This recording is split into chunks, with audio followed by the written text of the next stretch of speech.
Breaking news చూస్తున్నాం. భారత దిగ్గజ షూటర్ ప్రముఖ కోచ్ జస్పాల్ రాణా కన్నుమూశారు.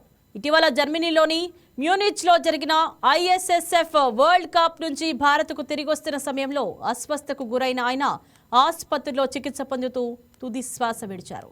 ప్రస్తుతం భారత పిస్టల్ షూటింగ్ జట్టుకు హై పర్ఫార్మెన్స్ కోచ్గా వ్యవహరిస్తున్న Jaspal Rana Olympic double medallist Manu భకర్తో పాటు పలువురు భారత షూటర్లకు శిక్షణ ఇచ్చారు.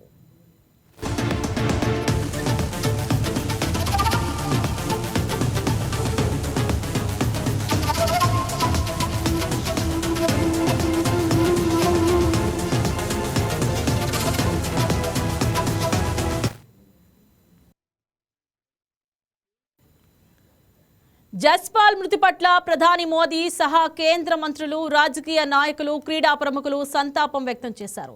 జస్పాల్ రాణా మరణవార్త తనను తీవ్రంగా కలిచివేసిందని, ఆయన మరణం భారత క్రీడా రంగానికి తీరని లోటని ప్రధాని అన్నారు. షూటింగ్లో సాధించిన అసాధారణ విజయాలతో దేశానికి ఎనలేని గౌరవాన్ని తీసుకువచ్చారని, యువ క్రీడాకారులను తీర్చిదిద్దడంలో, వారికి మార్గనిర్దేశం చేయడంలో ఆయన పాత్ర ఎంతో గొప్పదని మోడీ కితాబిచ్చారు.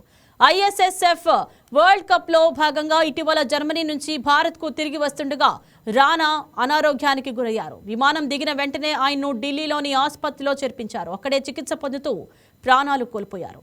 ఈ విషయాన్ని national rifle association of India ధృవీకరించింది. జర్మనీలోని వరల్డ్ కప్ సందర్భంగా జస్పాల్కు ఛాతీ నొప్పి, అసౌకర్యం కలిగాయని, ఎసిడిటీగా పొరబడి తన పనిలో నిమగ్నమయ్యారని, అయితే భారత్కు వచ్చేటప్పుడు మళ్లీ అసౌకర్యానికి గురయ్యారని, దాంతో ఆసుపత్రిలో చేరారంటూ జస్పాల్ సోదరుడు సుభాష్ వెల్లడించారు. పారిస్ ఒలింపిక్స్ లో 2 కాంస్యలు గెలిచిన మను బకర్కు రాణా వ్యక్తిగత కోచ్గా వ్యవహరించారు. 2006 ఆసియా క్రీడల్లో 3 స్వర్ణాలు గెలిచిన జస్పాల్ గతంలో జాతీయ జూనియర్ కోచ్గా వ్యవహరించారు. అప్పుడే మను బకర్, సౌరభ్ చౌదరి లాంటి ప్రతిభావంతులైన షూటర్లు వెలుగులోకి వచ్చారు. ఒలింపిక్స్ విజయాల అనంతరం ఆయన గతేడాది ఫిబ్రవరిలో జాతీయ కోచ్గా నియమితులయ్యారు.